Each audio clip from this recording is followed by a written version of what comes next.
아멘. 설라경 집사님 별 찬양하겠습니다.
아멘.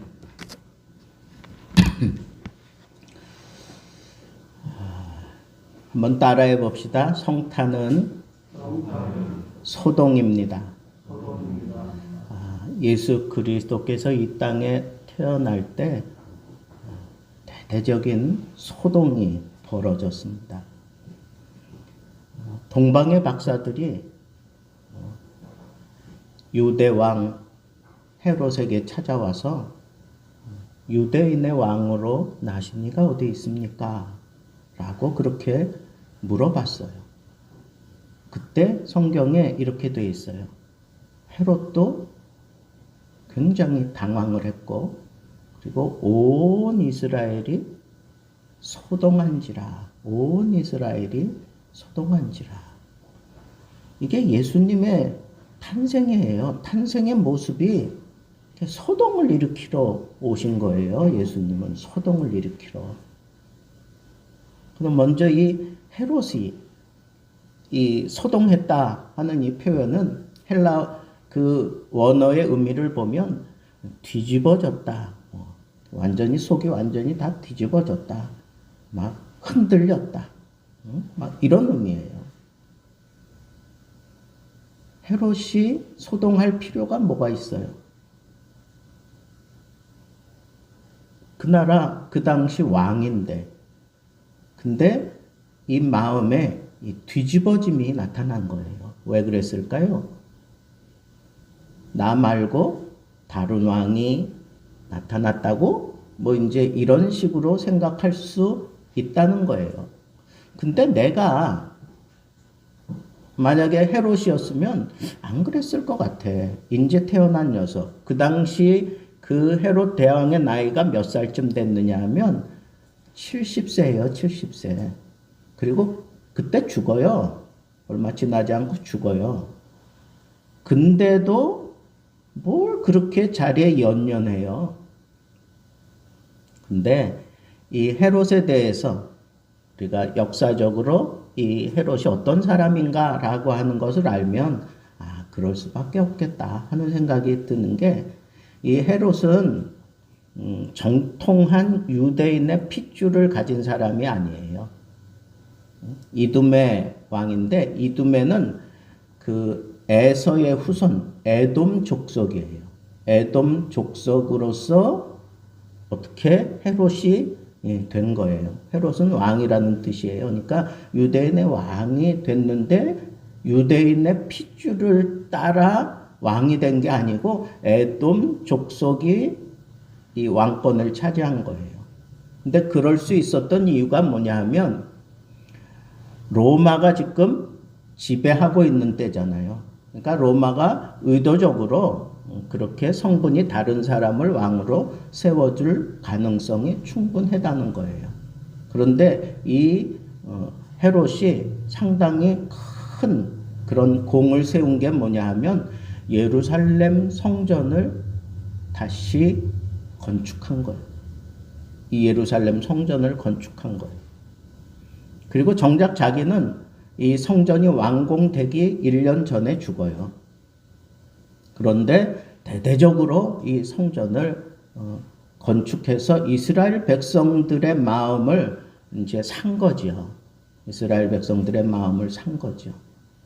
그런데 지나치게 이 정복력도 강하고 이 권위에 대한 그런 의식으로 꽉 차 있었던 그런 사람이라 백성들에게 계속 이 세금을 걷어들인 거예요. 아주 심각할 정도로. 왜? 로마에 아부를 해야 되니까. 로마의 그 뒷배를 자기가 여전히 틀고 있어야 되니까 어쩔 수 없이 백성들의 그 삶을 쥐어짜내서 그걸 가지고 로마의 세금으로 바치는 그런 입장이었단 말이에요. 여러분, 이 복음서를 잘 살펴보면 백성들의 신음의 문제가 첫째는 병이에요. 병. 그들이 각종 병을 많이 가지고 있었잖아요. 그 다음에 경제적인 문제인데, 그 경제적인 문제에 가장 강력한 그런 역할을 했던 게 바로 이 세금 문제예요. 그러니까 이스라엘 백성들은, 유대인들은 당연히 나이가 되면 성전세라는 걸 바쳐요. 이거는 의무적으로 바치게 되어 있는 거. 성전세를 바쳐. 근데 그걸로 끝나는 게 아니라 또 로마의 세금을 바쳐야 되는 거예요. 그러니까 이스라엘 백성들은 이 세금 문제로 인해서 아주 핍절한 그런 상태가 될 수밖에 없는데, 거기에 뭐 성전을 짓는다, 아니면 뭐 이런저런 일을 한다, 일을 상당히 많이 벌려 놓고, 그리고는 세금을 그걸 다 걷어들여서 충당하려고 하니까 백성들의 삶이 상당히 힘들었어요. 경제적으로 상당히 힘들었다고요. 그 다음에 또 그 당시에 이 정치적인 그런 상황이 이스라엘 백성들에게는 아픔이에요. 오늘 본문에도 대제사장을 부르잖아요. 어디서 났느냐 유대인의 왕이 그랬더니 헤롯이 대제사장들을 부르고 그다음에 서기관들을 불러요.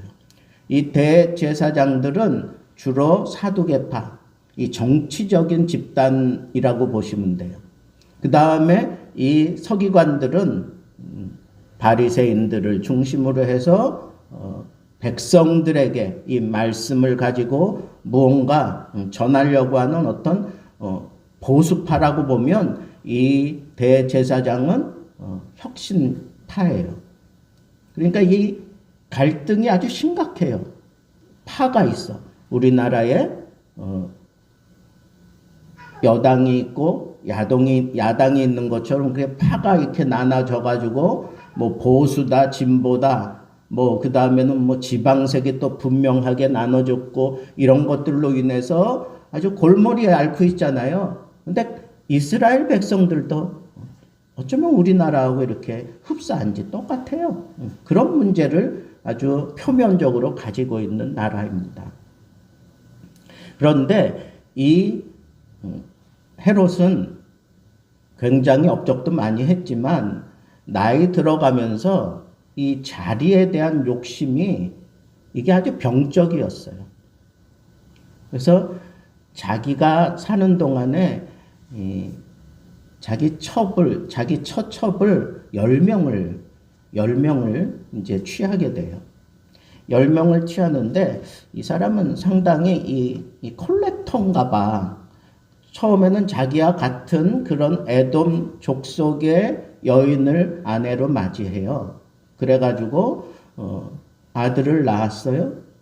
그런데 이 정신적으로 이 광증이 있기 때문에 그걸 불안해하고 그 자기 부인하고 두 아들을 죽여버려요.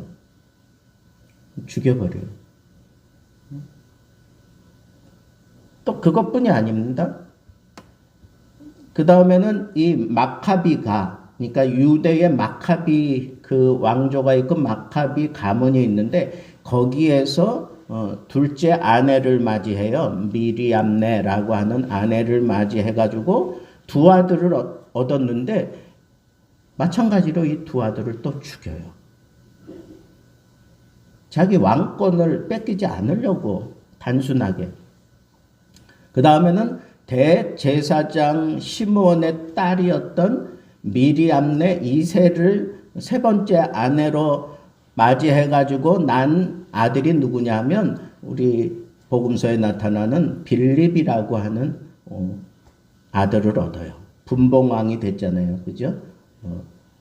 헤롯 안티파네스하고 이 빌립 사이에 또 그래서 이 안티파네스가 이 빌립의 아내를 또 취하잖아요. 그런 걸로 인해서 세례 요한이 결국은 죽음에 이를 수밖에 없는 그런 상황까지 몰리게 되잖아요. 그러니까 이런 문제들이 있었단 말이에요. 또 사마리아 출신의 네 번째 아내 마르다에게서 이제 예수님 시대의 아켈라오가 이 헤롯 왕에 의해서 아켈라오가 이제 왕이 되는데 그 아켈라오가 태어나고 안티파네스가 태어나게 돼요. 다 이제 그 복음서에 등장하는 인물들입니다. 그리고 마지막 다섯 번째는 예루살렘 출신의 아내를 얻어요. 그 이름이 클레오파트라예요. 그래서 그 여인을 통해서 칼시스와 빌립 2세를 얻게 됩니다. 그런데 이렇게 여성 편력도 대단했지만 가만 보면 다 그 지방색을 가지고 있잖아요. 그죠? 자기 에돔 족속 가운데에서도 취하고 사마리아에서도 취하고 이건 뭐예요? 이스라엘 백성들이 다 그렇게 지방색들이 분명한데 그런 것들을 다 이렇게 좀 무마시키기 위해서 이런저런 가문에서 다 아내들을 취한 것을 볼 수가 있어요. 나름대로는 상당히 정치적인 그런 입지를 가지고 한 것이지만 어쨌거나 그래서 그런지 그걸 감당할 수 없는 상황이 돼서 그런지 이 사람이 살짝 미쳐요. 살짝 미칩니다. 그래서 이 광적인 그런 모습이 있어요. 그래가지고 자기 아내도 죽이고 뭐 두 아들도 이렇게 몇 차례씩 죽이잖아요. 그것뿐입니까? 이 헤롯이 진짜 소동을 일으킨 게 뭐예요? 동방 박사들이 자기한테 알려주지 않고 슬그머니 도망갔단 말이에요. 그랬더니 여기 보니까 성경에 보니까 대노했다 그랬어. 아주 화가 났다. 그래가지고는 무슨 짓을 해요? 그 메시아가 태어났을 거다라고 생각하는 그 시간을 계산해가지고 약 2년 아이, 2세 아이, 그 밑에 아이들, 태어난 아이들 싹 죽여. 이게 말이나 되는 거예요? 싹 죽인다고. 그래서 어떤 사람은 14,000명이 죽었다 뭐 그러는데 그건 좀 이해가 안 가. 왜냐하면 그 당시 베들레헴은 아주 작은 고을이에요. 응? 우리 찬송에도 있잖아요. 오 베들레헴 작은 고을. 작아요. 그래서 기껏 인구수가 한 1,200여 명 정도밖에 되질 않아요. 응? 그러니까 이거는 말이 안 되는 거예요. 그래서 뭐 그 아이들이 태어난 아이들이 몇 명이 됐는지 모르지만 하여튼 다 죽이는. 그래서 마태가 성경에서 그 상황을 안타까워하면서 끌어들인 게 뭐예요? 이른바 마라 사건이죠. 마라가 무슨 뜻이에요? 쓰다 그런 뜻이야. 쓰다. 이 마라는 이스라엘 백성들이 물을 먹었는데 써서 못 먹게 된, 그래서 그 물을 마라라고 그러잖아요. 또 그것뿐 아니라 예수님의 그 이제 외조모가 되는 증조모가 되는 그 여인, 기쁨이라고 하는 이름을 가졌던 그 여인이 흉년 때문에 모압으로 갔다가 거기서 남편도 떠나보내고 자기 두 아들도 떠나보내요. 그리고는 너 이제 가라. 그리고 며느리들 돌려보는데 첫째 며느리는 돌아가는데 둘째 며느리는 안 돌아가잖아요. 어머니의 하나님 나의 하나님입니다. 그러면서 어머니를 따라 돌아오잖아요. 그 나오미, 그 기쁨이라는 소리거든요. 이 나오미를 사람들이 알아보고 야 나오미야 너 어떻게 된 거냐 했더니 내 이름 부르지 마라. 내가 무슨 기쁨이냐. 이게 지금 완전히 쫄딱 거지가 됐는데 나를 마라라고 해라. 나를 마라라고 해라. 쓰다 이거예요. 쓴 형편이다. 이 쓴 형편의 이 여인에게는 소망이 아무것도 없는 거예요. 이 소망이 없는 이 쓴 형편의 이 마라의 그 사건을 바로 이 헤롯이 아이들을 죽인 사건과 이렇게 오버랩 시키는 이유가 뭐예요? 똑같은 그런 쓴 형편이 이 시대를 지금 덮고 있다는 거예요. 이게 무슨 소동이, 뭐 때문에 지금 이런 소동이 일어나는 거예요? 왜 이렇게 조그마한 고을이 완전히 뒤집혀지게 된 거예요? 메시아가 탄생했기 때문에 그런 거예요. 메시아가 탄생했기 때문에. 근데 그 메시아 탄생에 대해서 기쁨으로 좋은 마음으로 받아들인 사람들은 정말 영적인 기쁨의 그런 소동이 일어나지만 메시아를 반대하고 여전히 세상적인 시각을 가지고 있는 사람들은 이렇게 쓴 형편을 만들어낸단 말이에요. 왜 그럴까요? 뒤에서 조종하는 마귀가 심각한 그런 도전을 받고 자기의 때가 얼마 남지 않은 오늘날에도 마찬가지 아니겠어요? 우리가 이렇게 메시아를 기대하고 고대하고 그리고 이 메시아와 함께 사는 것이 좋고 이 메시아로 말미암아 우리가 희망 있는 삶을 살아간다라고 하는 이런 믿음의 행동을 취하는 것 누가 제일 싫어하겠어요? 마귀가 제일 싫어해요. 그래서 이 마귀는 어떻게 해서든지 이렇게 쓴 형편, 마라의 형편을 만들어내는 그런 일들을 지금도 하고 있다는 거예요. 특별히 코로나 블루 이 상황 속에서 성탄절 맞이하는 여러분들은 어떤 생각이 들어요? 저는 제일 먼저 교회가 잠잠해. 교회가. 옛날에는 이 성탄을 축하하는 의미로 뭐 치렁치렁 이 전구를 내려 보내고 뭐 반짝반짝 빛나고 난리 법석을 떨었는데 지금은 그런 교회 있어요? 그렇게 하면 세상으로부터 지탄을 받고 욕먹기 때문에 그럴 수도 있을 거예요. 그러나 여러분, 그렇다고 기독교가 가장 중요하게 생각하고 이거 없이는 기독교라고 하는 게 있을 수 없는 그런 사건이 예수 그리스도의 탄생 사건인데, 이 사건에 대해서 우리가 이 세대가 그렇다고 잠잠히 있는다는 게 이게 말이나 되는 거예요?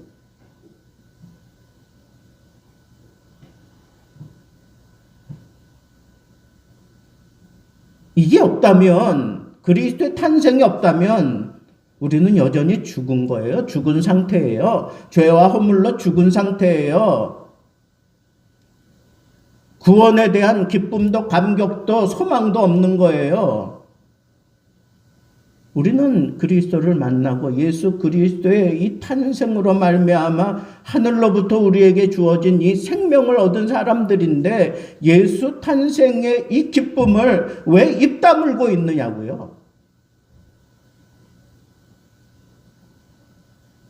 저는 뭐 겉으로 뭐 치장하자 이게 아닙니다. 우리의 심령도 이렇게 메말라져 버린 게 이게 안타깝다는 거예요. 세상이 어떻게 우리를 옥죄해 올지라도 우리는 이 내적으로부터 이 기쁨과 이 감격을 우리는 소동을 벌여야 되는 거예요. 소동을 벌여야 되는 거라고. 예수 그리스도가 이 땅에 오시면서 소동을 벌였잖아요, 지금. 이 소동에 발맞추어서 예수 그리스도를 영접한 사람들은 기쁨으로 감격스러운 찬송을 하고, 그리고 준비해온 예물을 드리는 동방박사들도 있었고, 그리고 밤새워 자기 일을 하던 목자들은 천사의 지시를 받아 가서 어머니 품에 안긴 메시아를 보고 이 나라에 대한 새로운 희망을 품고 돌아섰잖아요. 기뻐하면서 돌아오잖아요. 찬송하면서 돌아오잖아요. 여러분들에게 진정한 소망이 뭐예요? 여러분들 인생 가운데 희망이 뭐예요? 소망이 뭐예요? 기쁨이 뭐예요? 감격이 뭐예요? 여러분들에게 진정한 보물이 뭐예요? 여러분 인생의 가장 복된 일이 뭐예요? 예수 없이는 아무것도 없는 거예요. 내 안에 예수 없이 여러분들에게 무슨 기쁨이 있고 감격이 있고 감사가 있고 영광이 있어요? 아무것도 없는 거예요. 예수님 때문에 내가 이런 감격을 누리고 이런 기쁨을 누린다면 예수 그리스도의 이 탄생에 대해서 우리는 소동을 벌여야 돼. 나 자신부터 좀 소동을 하고 내 가족을 좀 깨우고 잠들어 있는 그 왕실에 뛰어들어가서 깨워야 되는 거예요. 지금 이스라엘 사회가, 예수님 탄생하는 그 사회가 지금 심각한 그런 사회라고 하는 것을 제가 헤롯을 통해서 말씀을 드렸어요. 그런데 저는 왜 동방의 박사들이 예루살렘에 와서 이 온 이스라엘을 깨웠을까, 소동했을까? 누가 정말 소동을 일으킬 수 있는 사람인가? 저는 이 동방 박사 같은 사람이라고 생각해요. 자, 자기를 인도하던 별이 갑자기 사라졌어요. 그래서 이 사람들이 어디로 가요? 어디로 갑니까? 이 사람들 마음에는 메시아가 왕으로 오신다라고 하는 이 사실을 확신했기 때문에 어디로 가요? 왕이면 당연히 어디에 태어날까라고 생각해요? 왕궁에 태어날 거라고 생각하니까 왕궁으로 간 거예요. 그래서 왕 앞에 가가지고 얘기하는 거예요. 유대인의 왕으로 나신 이가 어디 있느냐. 유대인의 왕, 다윗의 아들, 그러면 유대인들 사회에서는 그게 메시아라는 그런 표현이에요. 이방인들이 메시아라고 하는 표현을 할 때에는 유대인의 왕이라는 그런 표현을 했어요. 그러니까 메시아를 찾은 거예요. 왕 앞에서 메시아를 찾는 거예요. 그런데 이 헤롯이 혈통적으로 적통을 이어가는 왕이었다라고 생각 안 했을 수도 있어요. 알았을 거예요. 분명히 동방 박사들이. 그렇다면 왕실에서 만약에 태어나지 않았다면 이 사람들 너희들 뭐 하고 있는 거냐? 너희들 도대체 뭐 하고 있는 거야? 그러면서 이방 사람이 와가지고 유대인의 왕을 찾는다고 하는 것 때문에 왕실과 이스라엘이 소동을 했잖아요. 그렇다고 하면 모르고 있는데 찾아갔으면 이 사람은 우쭐거리는 입장이 될 수밖에 없는 거야. 동방 박사들은. 나는 아는데 니네들 이것도 모르니? 그러면서 그런 입장이 돼버리잖아요. 태어났는데 이 사람들이 모르고 있거나 알고 있다면 어떤 그런 충돌이 또 있을까요? 만약에 왕이 알고 있고 다른 사람들이 다 알고 있다면 이 동방 박사는 어떤 생각을 해야 될까요? 다 알고 있는데 찾아 들어간 이 동방 박사의 입장은 어떤 입장이 되는 걸까요? 만약에 다 안다고 하면 그 현재 왕에 대한 심각한 도발이에요. 심각한 도발이라고.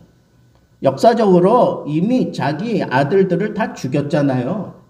정신적으로 좀 이상 증세가 있어가지고 그런 상황인데 들어갔어요. 그런 상황인지 알지 못하고 들어갈 수도 있어요. 가서 유대인의 왕, 그것도 메시아를 지금 내게 보여달라고 그렇게 요청하는 것은 이 왕의 입장으로 볼 때는 이건 괘씸하기 짝이 없는 거란 말이에요. 근데 동방 박사가 그런 것도 모르고 왕실로 들어갔을까요? 충분히 계산했을 거예요. 상당히 모험을 가지고 왕실로 들어간 거지요. 근데 그렇게 위험한 모험을 해야만 됐던 이유가 뭘까요? 이 말씀 하나 지금 내가 여러분들에게 전하기 위해서 이렇게 풀어오고 있는 거예요. 왜 이 동방 박사는 이 심각한 위험이 충분히 예상되는 걸 알면서도 왜 그 왕실로 찾아 들어가야만 됐을까요? 그 마음속에, 동방 박사들 마음속에 메시아를 대신할 게 아무것도 없었어요. 메시아가 첫째예요. 메시아가 첫째. 다른 것으로 기쁨을 대체할 수가 없어요. 그리고 자기 인생을 걸고 지금 이 별을 보고 찾아왔는데 이거 놓치면 나는 절망이다라고 하는 그런 생각을 하면서 위험을 무릅쓰고 왕궁까지 타고 들어간 거라는 거예요. 여러분들 마음속에 정말 예수가 메시아로 자리 잡고 있습니까? 예수 그리스도가 여러분들에게 가장 소중한 분입니까? 그 어떤 것하고 바꿀 수 없는 그런 분입니까? 그렇다면 여러분 가만히 있으면 안 돼요. 소동하는 삶을 살아야 돼. 소동하는 삶을 살아야 돼. 바울이 그렇게 살았잖아요. 예수 그리스도를 만나고 난 이후에 그의 삶은 가는 곳마다 소동을 일으키는 삶을 펼쳤어요. 그래서 어떤 별명까지 가졌어요? 변사가 바울에 대해서 평할 때 뭐라 그랬어요? 이 사람은 전염병이라 그랬어요. 가는 곳마다 예수로 그냥 다 그냥 전염시키는 전염병이라 그랬다고. 여러분 그런 삶을 사세요. 그런 삶을. 이왕 예수 믿고 예수로 말미암아 내가 살아가는 삶을 산다면 그런 별명 하나쯤 내가 가지고 사는 거 그게 정말 예수 잘 믿는 삶이에요. 그게 정말 예수님께서 기뻐하시는 그런 삶이라고. 예수쟁이. 얼마나 좋은 얘기예요. 예수쟁이. 저 중학교 다닐 때 갑자기 어떤 선생님이 교회 다니는 사람 누구야? 그러니까 이제 사람들이 얘요 그러고 막 얘기를 했어요. 근데 너 주기도문 외워봐. 사도신경 외워봐. 얘네들이 당황했는지 그걸 잘 못하는 거예요. 그러면서 이 선생님이 뭐 예수쟁이들은 말이야 말만 하고 막 이러는 거예요. 어린 마음에 제가 벌떡 일어나가지고 쫙 그걸 왜 어릴 적부터 한 건데 그걸 못 외우겠어요? 쫙 외웠어요. 그랬더니 그 선생님이 얘가 진짜 예수쟁이네. 그러면서 그날 단체 기업 받을 거 그걸로 그냥 퉁쳤어요. 여러분, 그 사람은 예수 믿는 사람도 아니에요. 그 선생님은 예수 믿는 분도 아닙니다. 그런데 예수쟁이 하나를 보고 그냥 자기의 그 노를 삭히더라고. 여러분, 우리가 이 믿음은 소동을 일으키는 믿음이에요. 바울이 그런 삶을 살았어요.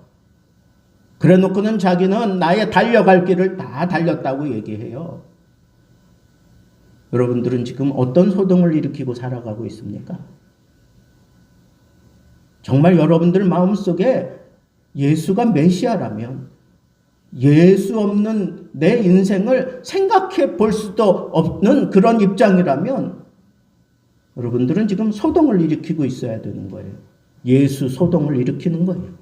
가는 곳마다 예수 향기 물씬 풍겨야 되고 가는 곳마다 예수로 말미암아 빛을 발하여 어두움을 몰아내야 되고 가는 곳마다 예수의 그 사랑으로 이 가난한 자들을 힘들고 어려운 자들을 품어 안고 그리고 씨름하며 살아야 되는 거예요. 그래서 그 상황을 바꿔놔야 돼요. 뒤집어놔야 돼요. 그게 예수 믿는 삶. 예수님이 이 땅에 오면서부터 소동함으로 예수 그리스도 메시아의 입장을 그렇게 표명했다면 예수 그리스도가 내 안에 살아계신다면 우리 그런 소동하는 삶을 살아야 합니다. 말씀을 맺겠습니다. 2021년도 성탄절 여전히 우리 주님의 오심은 소동입니다. 소동을 일으키며 오시는 것. 여러분 남은 인생 예수 그리스도를 마음에 담고 소동하는 삶을 살기를 우리 주님의 이름으로 축복합니다. 기도하겠습니다. 하나님 아버지 감사합니다.